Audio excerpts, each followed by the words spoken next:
आइए बात करेंगे यहाँ दिल से, जो पहुंचेगी सीधे आपके दिल तक। आइए मिलवाते हैं आपको ऐसी शख्सियतों से जिनसे बातें होंगी दिल से, जो पहुंचेगी सीधे आपके दिल तक।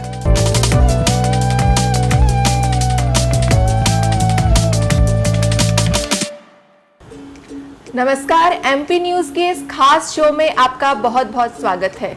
मैं हूं सुमेधा, शख्सियत दिल से। जी हाँ, हम आपके लिए लेकर आए हैं एक खास शो शख्सियत दिल से, जिसमें हम आपको मिलवाएंगे कुछ ऐसी शख्सियतों से जो आपकी अपनी है, आपके दिल के करीब है। तो आज हमारे बीच में मौजूद हैं इंदौर से लगातार 8 बार सांसद रह चुकी और लोकसभा की पूर्व अध्यक्ष सुमित्रा महाजन जी, जिन्हें हम ताई के नाम से जानते हैं। ताई, आपका बहुत बहुत स्वागत है एमपी न्यूज के इस कार्यक्रम में।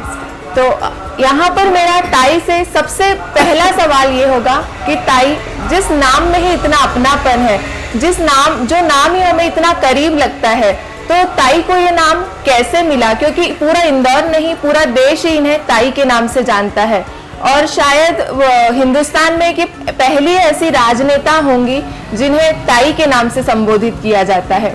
तो ये हम ताई से ही जानेंगे कि उन्हें ये नाम कैसे मिला, और ये नाम सुनकर जनता जब उन्हें ताई ताई कहकर पुकारती है तो उन्हें कैसा महसूस होता है। तो ताई, आप ही बताइए कि कैसे आपको ये संबोधन मिला और आप कैसा महसूस करती हैं? एक तो ताई संबोधन ये महाराष्ट्र का है, देखा जी। है। मतलब महाराष्ट्र में बड़ी बहन को ताई कहा जाता है।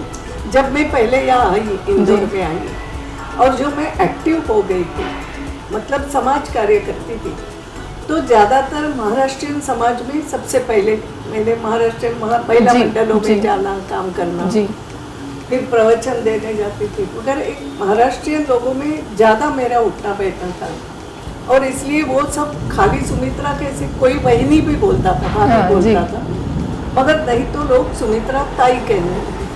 फिर मैं प्रवचन भी देने जाती थी तो सुमित्रा ताई। अब ये सुमित्रा ताई जब मैं हिंदी में प्रवचन करने लगी, हिंदी समाज में जाने लगी, तो वहाँ भी कायम रहा। और लोगों ने पहले अच्छा हिंदी समाज लोगों में भी ताई, बड़ी माँ को ताई कहते हैं, ताई जी, ताऊ की ताई ताई।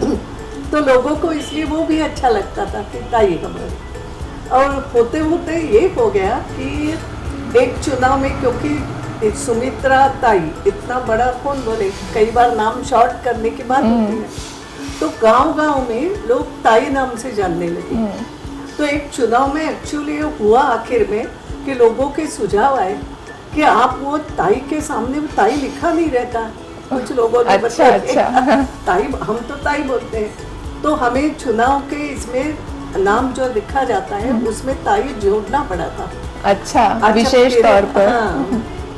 फिर क्या होता था, पार्टी की मीटिंगों में भी जो मेरे से थोड़े छोटे थे लोग जी, वो छोटे भी, मैं बड़ी हूँ इसलिए फिर सम्मान पूर्वक क्या कहें, तो ताई बोलते थे। उत्तर प्रदेश में बहन जी बोलने का बड़ा ये था जी, लेकिन हमारे पार्टी के लोग जब मुझे ताई बोलने लगे जी, और तो ताई अच्छा लगने लगा लोगों को। अच्छा, वहाँ भी ताऊ की ताई तो होती ही थी जी, तो फिर सब लोग ताई ही बोलने लगे, और वो फिर इतना होने लगा कि सुमित्रा ताई पूरा बोलने के बजाय, यानी सभी पार्टी के लोग, यानी कई बार तो पार्लियामेंट में मुश्किल होती थी मेरी। राजनाथ जी जैसे नेता कहते थे, हमारे राजनाथ सिंह जी बोले, ताई बड़ी मुश्किल होती है, आप स्पीकर की चेयर पे बैठती हो और हमारे मुंह से ताई। वही मतलब मैं पूछना चाह रही हूँ कि स्पीकर की चेयर पर तो एक प्रोटोकॉल के तहत मैडम ही बोलना पड़ता होगा।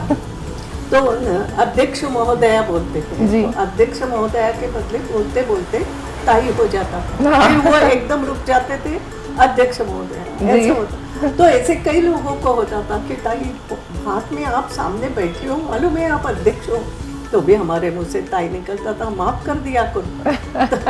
तो और वो फिर ऐसा हुआ कि कांग्रेस के भी सभी लोग ताई ही बोलते हैं, विरोधी पार्टी वाले भी ताई, मतलब उन्होंने भी आपको अपना लिया। सब अपना लिया, ये एक अपना पद का निशान। तो मुझे भी लगा कि ये अपने पद की निशानी है। हाँ, सही बात है, कहीं ना कहीं जी। तो मुझे भी अच्छा लगने लगा कि एक अपनापन आ जाता है जी कहीं ना कहीं। तो जब व्यक्तिगत मिलने आते थे, कितने भी बड़े नेता हो, यहाँ तक होता है मोदी जी भी कई बार ताई करके ही संबोधित करते हैं। और मैं हूँ भी बड़ी, हाँ अब सही धीरे बात है, धीरे मुझे लगने लगा मैं हूँ भी बड़ी, सब में तो बोल भी तो ताई है, तो अच्छा बिल्कुल लगता सही बात है जी।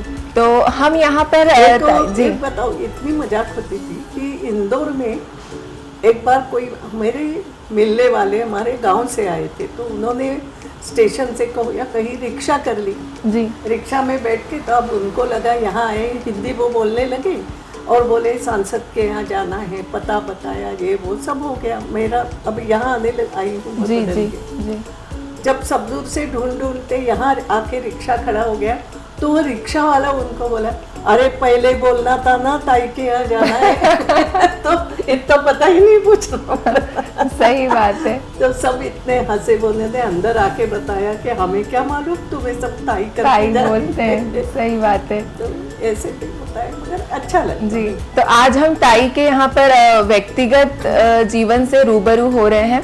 आपने ताई को पार्लियामेंट में देखा है, अक्सर मंच पर भाषण देते हुए सुना है, शहर के विकास से संबंधित बातें करते हुए सुना है, लेकिन कभी इतना निश्चिंत होकर, आज हम इनके घर में मनीषपुरी एक्सटेंशन में इनके निवास पर बैठे हैं, इतना निश्चिंत होकर बातें करते हुए बहुत कम सुना होगा।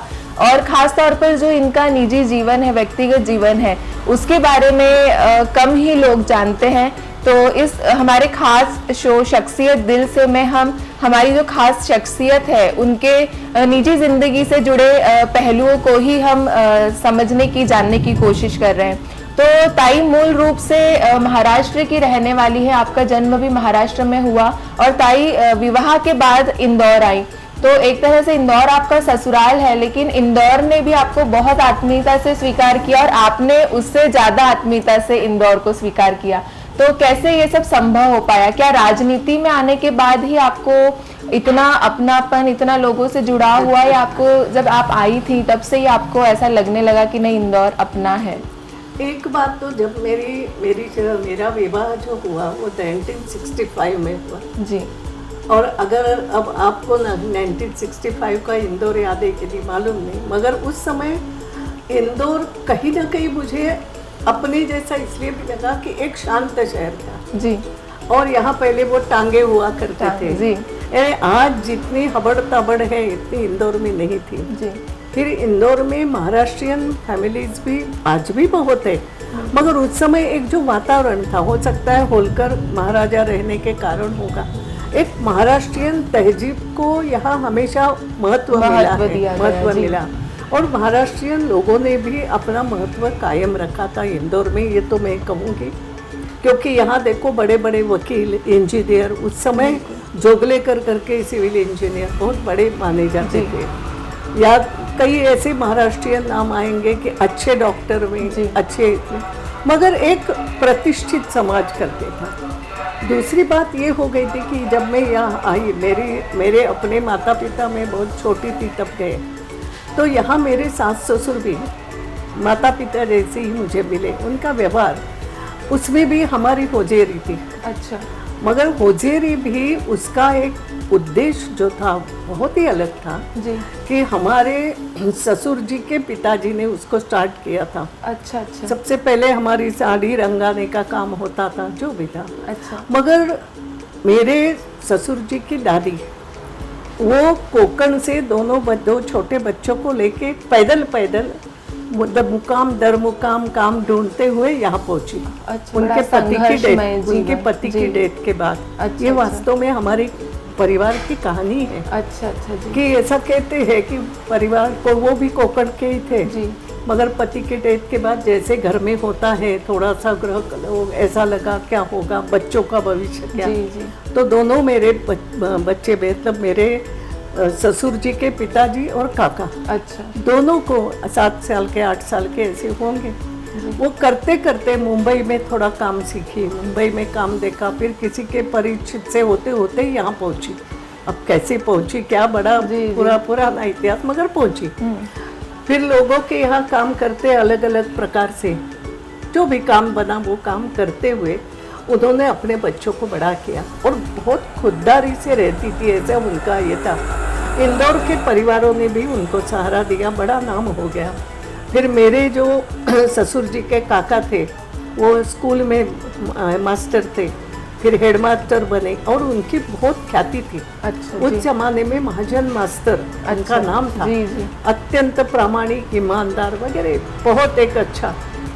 कि ये कहते हैं कि उनको एक बार महाराज ने कहा था कि मेरे घर में ट्यूशन मेरे बच्चों को पढ़ाने के लिए, तो उन्होंने महाराज साहब को जवाब दिया था कि बच्चों को पढ़ना है तो मेरे घर आ जाए, बिल्कुल मैं नहीं ट्यूशन आऊंगा। कराने नहीं आऊँगा। एक तो मैं ट्यूशन करता नहीं, मगर उनको वास्तव में पढ़ना है कुछ अच्छा, तो मेरे यहाँ ये जवाब भी देना, मतलब इतनी खुददारी उनमें थी। जी। और हमारे ससुर जी के जो पिता थे वो, उनको भी उन्होंने पढ़ लिख लिए, जैसे उस समय था ना कि लोगों के यहाँ काम करते करते बड़े हो गए और उन्होंने ये कारखाना शुरू किया। मगर उनका उद्देश्य ये था, मेरे कारखाने में जो भी मैं काम करूँगा, मैं विडोज, क्योंकि मेरी माँ को तकलीफ हुई है, जी जी। तो मैं महिलाओं को ज़्यादा से ज़्यादा काम दूंगा, ऐसा कुछ मैं करूँ। तो हमारी होते होते होजेरी बनी। अच्छा। उसको मेरे ससुर जी ने भी बहुत बढ़ावा दिया और मैंने आंखों से देखा है उस समय कि होजेरी यानी आप देखो उसमें विविध प्रकार के काम होते हैं। जैसे मफलर बनते थे तो मफलर को फुंदे लगाना बोलते थे, वो आप बोलते हो गोंडे या क्या जो लगाते हैं ना, ऐसे वो लगाने का काम महिलाएं करती थी। फिर स्वेटर होते थे तो स्वेटर को काज करके देते थे और बटन लगाना होता था, वो बटन लगाने का काम उनका महिलाओं को दिया उद्देश्य एक है। रोजगार देना हाँ, भी। मोजे बुनने जाते थे। मोजे बुनने के लिए भी महिलाएं मशीन पे बैठती थी, लेकिन मोजे के टॉप्स फिर क्रोशे की सुई से उस समय सीते थे, मुझे भी सिखाया था। अच्छा। तो वो जो महिलाएं आकर के बैठ नहीं सकती थी 5 घंटा 6 घंटा, उनको घर पे देते थे काम। रोज शाम को महिलाएं हमारे यहाँ आती थी और अच्छे घर की भी आती थी कि मतलब कोई विडो है उसको कुछ कमाना है। और फिर हमारे यहाँ ऑफिस में लिख के रखते थे, इतने ले गई, 1 डजन 2 डजन, जो भी वो हमारे इनके बच्चे ही, यानी मेरे देवर ये सब ये काम करते थे। अपने अपने काम से घर आए, कॉलेज से आए, कहीं आए, ये वर्क कोर्ट से आए, तो ये करते थे। मगर उद्देश्य ये था कि महिलाओं को मैं काम दे दूं, जिनको आवश्यकता है, यहाँ आके कर सकती है तो यहाँ करे, नहीं तो घर पे ले जाए। जी। तो ये बहुत अच्छे उद्देश्य से, और होता भी दूसरा एक था उनका जो मुझ पर संस्कार हुए और मैं यहाँ रच बस गई। जी। तो जैसे मैंने कहा, मुझे तो उन्होंने आगे करा ही। हाँ।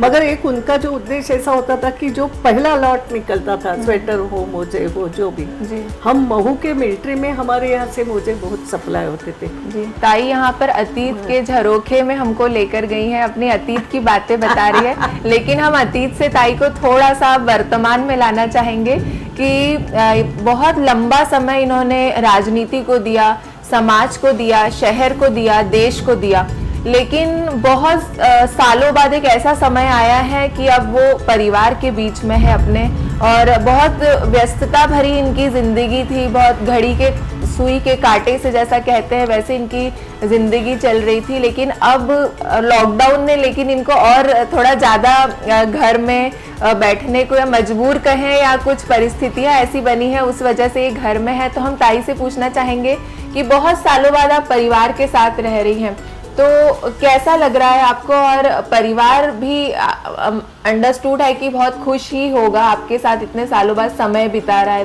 तो कैसे अभी अपना समय प्रबंधन आप कर रहे हैं? ये कहूंगी कि मैं कोई शुरू से घर से बाहर निकली महिला नहीं जी। मेरे कुछ संस्कार पक्के थे। जी। जब मेरे बच्चे छोटे थे तब तक मैं घर से बाहर नहीं, मतलब थोड़ा बहुत काम बाहर करती थी, मगर अभी जितनी बाहर निकली उतनी नहीं। मतलब एक माँ का आप जो कल्पना करो, कर्तव्य है। 88 तक तो मैं इंदौर में ही थी, काम करती थी, थोड़ी देर गए, कोई भोपाल मीटिंग के लिए गए आए, उतना ही होता था। मगर बच्चे बड़े हो गए, तो 89 में पहला चुनाव लड़ा मैंने लोकसभा का। जी जी। तो उसके बाद में वास्तव में घर से बाहर रही बहुत। पहले कुछ साल तो मेरी सासू जी वगैरह थी, मगर बाद में बहू भी आ गई, वो बहुत अच्छा सब घर संभाल लिया उसने। और इनका, मेरे महाजन साहब का बहुत सपोर्ट अच्छा था। सपोर्ट यानी ऐसा था, वो राजनीति में इंटरफियर जरा भी नहीं करते उनकी थे, बिल्कुल जी। रुचि नहीं थी।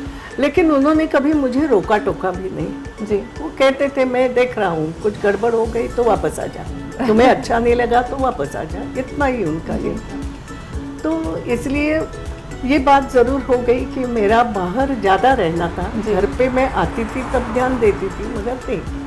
और इतनी व्यस्तता, और आखिरी के 5 साल तो आप जो बोल रही हूँ जी बिल्कुल घड़ी के सुई से बंधी हुई जैसी जी ऐसी जिंदगी हो गई थी। लेकिन जब ये निर्णय हो गया कि अब चुनाव नहीं लड़ना, जी तो मुझे कभी ऐसा नहीं लगा, क्योंकि मेरी ऐसी कोई राजनीति में बहुत एम्बिशन है, जी। बहुत इन्वॉल्वमेंट है, क्या राजनीति ही मेरे लिए सब कुछ, ऐसा हाँ, मेरा मतलब आपने कभी ये था। नहीं सोचा कि राजनीति से ही मेरा जीवन है, ये आपने कभी नहीं सोचा? कभी नहीं सोचा ये, क्योंकि मेरी वाङ्मय में रुचि थी, पढ़ने में रुचि थी, सांस्कृतिक कार्यक्रमों में रुचि थी, तो ये मेरी अपनी रुचि थी। जी एक में जरूर हुआ कि जैसे ये निर्णय हो गया कि अब चुनाव नहीं लड़ना, घर में बैठना, कुछ दिन फिर भी मैं थोड़ा ऑफिस चलाती थी, लोगों से मिलना जुलना ये जी। थोड़ा कायम था। मगर ये आपने सही कहा, जैसे ही लॉकडाउन हुआ तो हम सब घर में लॉकडाउन, मगर मेरे लिए जैसा हम कहते हैं ना, अपने आप को संवारने में जो टाइम मिला वो इतना अच्छा मिला जी जी कि लॉकडाउन में ऐसा नहीं था ना कि मैं अकेली घर में बैठी हूँ और सबको हम पे, जो आज स्थिति है।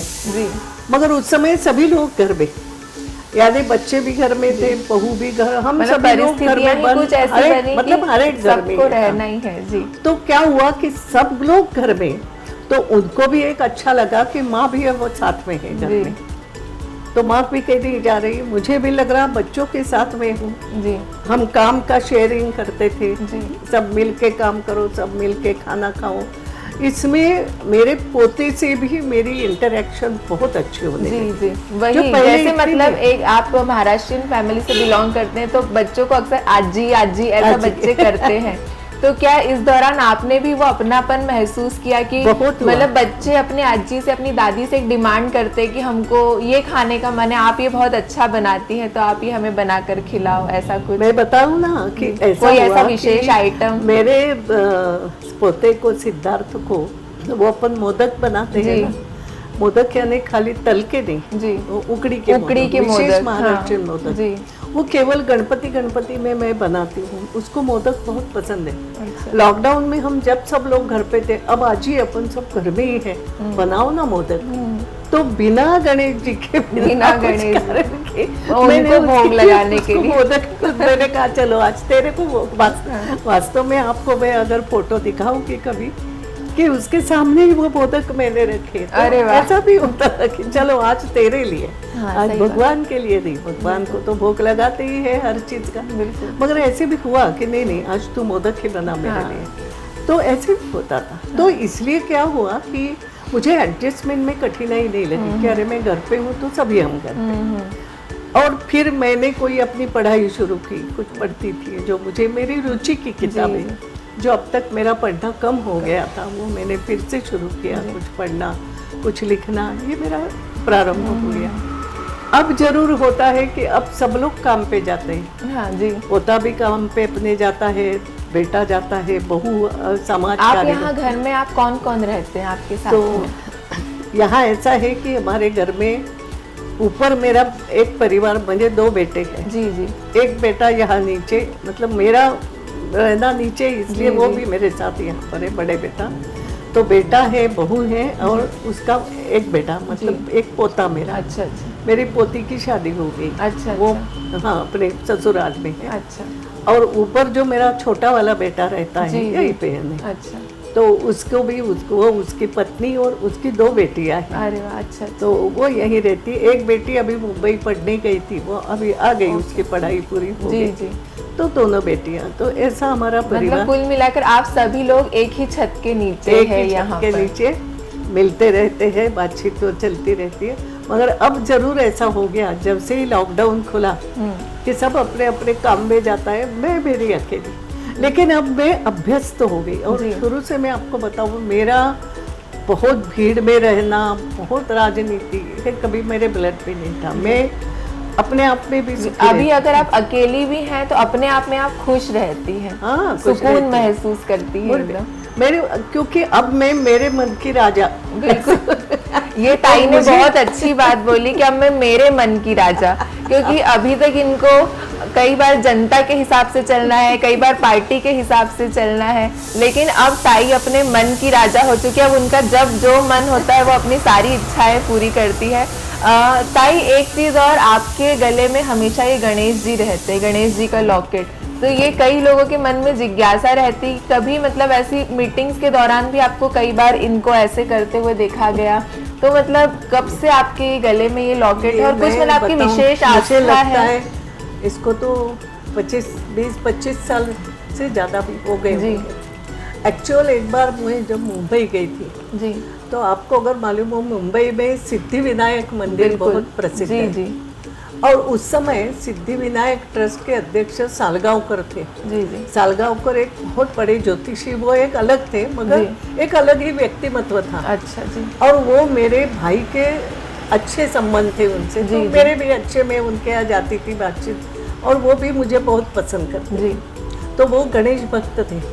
अब एक दिन मैं गई थी जब मुंबई, तो उनके घर मिलने गई थी, तो क्या मालूम उनके मन में आया, बोले चलो तो, और मुझे सिद्धि विनायक मंदिर ले गए।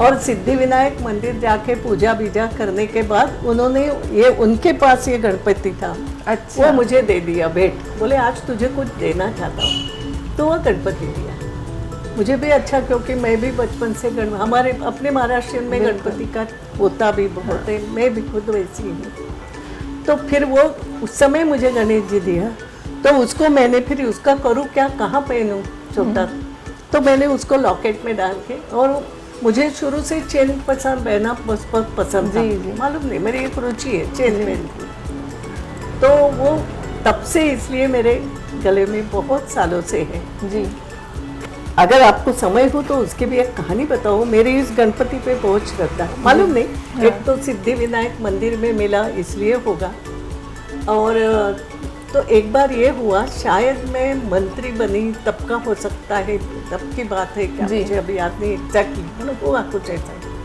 मैं दिल्ली से इंदौर आ रही थी, मंत्री बनी तब की ही पहली बार की बात होगी, क्योंकि स्टेशन पे लोग स्वागत के लिए आ रहे थे।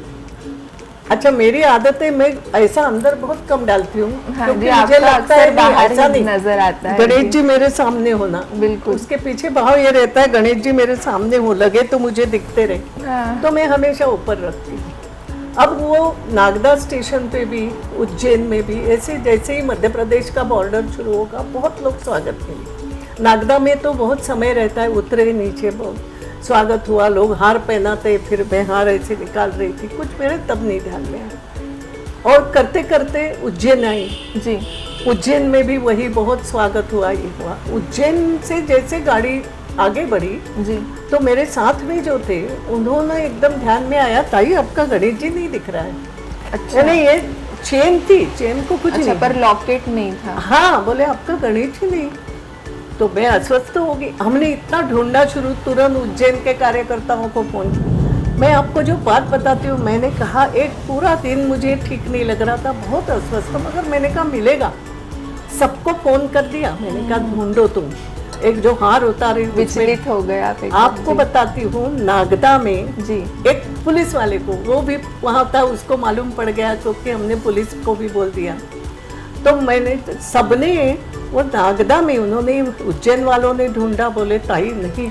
एक ने कहा उज्जैन में, ताई आप उज्जैन में जब उतरी तो देखो फोटो में आपके ये नहीं था, वगैरह ध्यान में आया। नागदा में उन्होंने वो सब हार उठा के किसी ने रेल की पटरी पे डाले थे, मालूम नहीं मुझे, ये मुझे बताया बात। अच्छा वो पुलिस वाले को मालूम नहीं क्या लगा, सब उसने उठाए और उसमें ढूंढा, तो हार उसको की लिया। छानबीन करी। अच्छा, तो उस और समय से आपकी आस्था और ज्यादा और बढ़ गई कि उन्होंने फिर मुझे बताया, आया पुलिस स्टेशन से फोन, कार्यकर्ताओं के भी आए, ताई आपका लॉकेट वो हार में पड़ा था, जितने भी हार नीचे डाले गए थे वो सब हमने ऊपर निकाल के एक पुलिस वाले को उसमें वो लॉकेट मिला। तो मतलब है बहुत मेरी ही ताई श्रद्धा। के इस इसलिए लॉकेट कुछ- के पीछे भी आपने कहानी सुनी कि कैसे इनकी इतनी श्रद्धा है गणपति बप्पा पर। और अब हम ताई से कुछ ये पूछना चाहेंगे कि शहर अभी व्यक्तिगत बात होगी, बस अब हम अपने कार्यक्रम की समाप्ति की ओर है। आपकी क्या ऐसी इच्छा है जो आपको लगता है कि अभी ये अधूरी रह गई है व्यक्तिगत तौर पर, जो मैं पूरी करना चाहती हूँ? एक मेरी भी इच्छा बहुत है और मैं कई लोगों से मैंने बातचीत भी करी है, मगर अभी उसको वो जो चाहिए, मुझे अहिल्या माता का एक बहुत बड़ा स्मारक, जी स्मारक यानी कोई बहुत मूर्ति बिठाना वगैरह ये नहीं जी, है। जी। कई बार होता है लोग जब इंदौर में आते हैं मैं तो अहिल्या माता की भक्त हूँ, जी बिल्कुल, मगर बहुत पूरे हिंदुस्तान में उनकी कीर्ति है और इंदौर में आते हैं तो लोग पूछते हैं उनके चरित्र के बारे में, पूछते हैं, बोले कुछ देखने मिलेगा क्या। तो मुझे कई बार लगता है कि अहिल्या माता का चरित्र लोगों के सामने आए सतत, या हम क्या दिखाए लोगों को। तो एक बहुत भव्य स्मारक है ऐसा कि अहिल्या माता के जीवन के प्रसंग, हाँ, वो चाहे म्यूरल्स में हो, चाहे पेंटिंग के रूप में हो, और वो प्रसंगों का सब वर्णन, तो लोग जैसे ही आए अंदर से पूरा अहिल्या माता का चरित्र समझते हुए निकले। एक छोटा सा मेरे मन में है, एक छोटा सा मिनी थिएटर बनाया, वहाँ सतत बड़े लोगों के 10-10 मिनट की फिल्म, एक ऐसा एक भव्य कुछ बनाने का बहुत इच्छा है कि इंदौर आप आए कहाँ हुए। चाहते हैं कि इंदौर में ही ऐसा कोई स्थान बने? इंदौर इसलिए कि अहिल्या माता के नाम से इंदौर नाम जाना से जाता है। जाना जाता है, जी महेश्वर तो है ही, जी। मगर इंदौर में टूरिस्ट ज्यादा आते हैं जी, और इंदौर के लोगों की अभी दिखाने के लिए हमारे पास कुछ नहीं, हम तो लाल बाग दिखाते ही कुछ दिखाते बिल्कुल हैं, बिल्कुल, मगर अहिल्या माता का चरित्र जी पूरा का पूरा सामने आ जाए ऐसा कुछ नहीं है। जी, तो वो, मगर उसके लिए जमीन भी लगेगी, अभी मैं सब वो देख रही हूँ, जी, और वो मतलब एक बड़ा प्रोजेक्ट मगर है, बड़ा वो, प्रोजेक्ट है। जी तो अगर हुआ तो मैंने गवर्नमेंट से भी चर्चा तो करी थी, जी जी, मगर आपको मालूम है कि गवर्नमेंट को बराबर है, जी कोई मना नहीं, सबको बहुत अच्छा लग रहा है कि ये प्रोजेक्ट तो होना ही जी चाहिए। जी, मगर मुझे भी बीच में समय नहीं था, मैं सतत दिल्ली में बिजी, बिल्कुल बिल्कुल, तो अब जरूर सोच रही हूँ कि अब मैं इसके पीछे पड़ूंगी, जी और वो एक प्रोजेक्ट मुझे, बाकी तो काम करती रहती हूँ, करना है, जी जी, मगर ये एक काम मेरे मन में है कि अच्छा, जी यहाँ इंदौर में जो भी कोई व्यक्ति बाहर से आए, या इंदौर की भी नई बच्चे जो हैं, युवा पीढ़ी, हाँ, उनको भी पता चलना चाहिए, उनको भी जी, पता चले अहिल्या माता क्या थी, जी। तो उसका वास्तविक चरित्र। अच्छा, किसी को किताब दो तो बच्चे भी आजकल किताब इतने नहीं बिल्कुल सही बात है, पढ़ते। या जो टूरिस्ट आएगा वो भी किताब, कितनी किताब उपलब्ध हम कराएं, तो वहाँ वो सब, और एक संग्रहालय हो, जो भी फिर जो बनेगा सो बने, मगर कम से कम अहिल्या माता को जाने ऐसा कुछ मुझे बनाना है। जी। आप में से बहुत कम लोगों को पता होगा कि ताई ने जब अपने राजनीतिक करियर की शुरुआत की थी, उससे पहले ताई कथा पढ़ती थी, खास तौर पर मराठी कथाएं। तो एक बार मैं फिर यही पूछना चाहूँगी कि क्या आपका ऐसा मन में कहीं आपकी एक इच्छा है कि मुझे फिर से एक बार कथा करना चाहिए, जैसे, क्योंकि आजकल उस तरह का माहौल नहीं है जैसे पहले हुआ करता था, लेकिन फिर भी कहीं एक ऐसी शुरुआत करने का ऐसा कोई मन में ख्याल है कि कथा करके हम लोगों के बीच एक बार फिर पहुंच सकते अभी हैं? ऐसा तो कुछ नहीं है, क्योंकि कथा करना है तो उसको बहुत पढ़ना पड़ता जी। है। मेरा, मैं पहले बहुत पढ़ती थी, बहुत सारे रेफरेंस इकट्ठे करती थी। आपका ताई कोई पसंदीदा विषय? अब मुझे ये सब होगा कि नहीं, कीर्तन करने की जरूर, जो हम मराठी में कीर्तन बोलते हैं, वो करने की कभी बहुत इच्छा थी, मगर कीर्तन के लिए गाना पड़ता है। बिल्कुल जी, और मुझे गाने का, मैं कान से न हूँ मगर गा नहीं सकती जी, तो इसलिए वो नहीं कभी कर पाई। तो इसलिए अब कथा करूँ वगैरह ऐसा तो कुछ नहीं सोचा है। जी, मौका आए तो कर भी सकती हूँ, मगर अब वो पढ़ना लिखना उतना मुझसे कितना अभ्यास होगा ये देखना पड़ेगा। जी। यहाँ हम रूबरू हुए ताई से, ताई के ज़िंदगी के कुछ अनछुए पहलुओं को हमने सुना। अब ताई से कुछ 2-3 फटाफट वाले हम प्रश्न करेंगे कि जो इनके वाकई इनके बहुत ही और जो सिर्फ ताई को ही मालूम है, इनके व्यक्तिगत हैं। ताई बताएंगी कि आपका फेवरेट नेता और अभिनेता दोनों के नाम आप जल्दी से बताइए। मेरे फेवरेट नेता तो हमारे अटल बिहारी वाजपेयी जी, तो इसमें कोई दूसरा कोई दो राय नेता नहीं है। के रूप में जी। तो नेता के रूप में और अभिनेता तो हमारे जमाने के फेवरेट थे। अच्छा। जैसे देवानंद मुझे बहुत अच्छा लगता था उस जमाने, क्योंकि उस समय हम वास्तव में अभिनेता पे फिदा होने की जो उम्र रहती है उस उम्र में देवानंद अच्छा लगता है। अभी जो नई पीढ़ी है उसमें मुझे न जाने क्यों मगर सनी देओल अच्छा लगता है। उसका जो एक उस पे जो ये है ताकत दिखती है या जो भी कुछ है, और ताकतवर होने के बावजूद उसके चेहरे पे एक इनोसेंट भाव है, ऐसा भी कुछ मुझे लगता है, वो अच्छा लगता है। जी जी। ताई की पसंदीदा कुछ, ताई की पसंदीदा डिश कोई खास जो आपको खाने में भी पसंद हो और बनाने में भी? ऐसा तो नहीं, मगर मीठा मुझे बहुत पसंद है जी। खास अगर कहो तो मेरे तो कोकट के पदार्थ ज़्यादा हैं जी। वैसे जैसे अभी कहा मोदक तो बहुत प्रिय है हमारे घर में सभी। आपके परिवार में सभी को कोई ऐसी डिश जो आपके ही हाथ की पसंद आती है और ऐसा वो बोलते हो कि नहीं ये खाएंगे तो आपके ही हाथ का खाएंगे? 2-3 चीज़ें हैं। एक तो मोदक तो मैंने कहा, और हर गणेश चतुर्थी पे मैं ही बनाती हूँ, अभी तक तो बना पा रही हूँ। दिवाली पे मेरे ही हाथ की सेव लगती है। अच्छा। हम घर पे ही बनाते हैं। बिल्कुल। और चकली, सेव और चकली, ये 2 पदार्थ तो महाराष्ट्रीयन परिवारों में चकली और सेव बनाने का बहुत महत्व है और खास तौर पर ये दिवाली के समय ही बनाई जाती है। तो यहाँ हमने आपको मिलवाया सुमित्रा महाजन जी, यानी हमारी अपनी ताई से। हम उनसे रूबरू हुए, उनके जीवन के अनछुए पहलुओं को हमने छूने की कोशिश करी। हमें पूरी उम्मीद है कि आप ये मुलाकात आपको ज़रूर अच्छी लगी होगी। देखते रहिए MP न्यूज़। अगले शो में किसी और शख्सियत के साथ आपकी मुलाकात करवाएंगे। तब तक के लिए दीजिए इजाज़त। नमस्कार।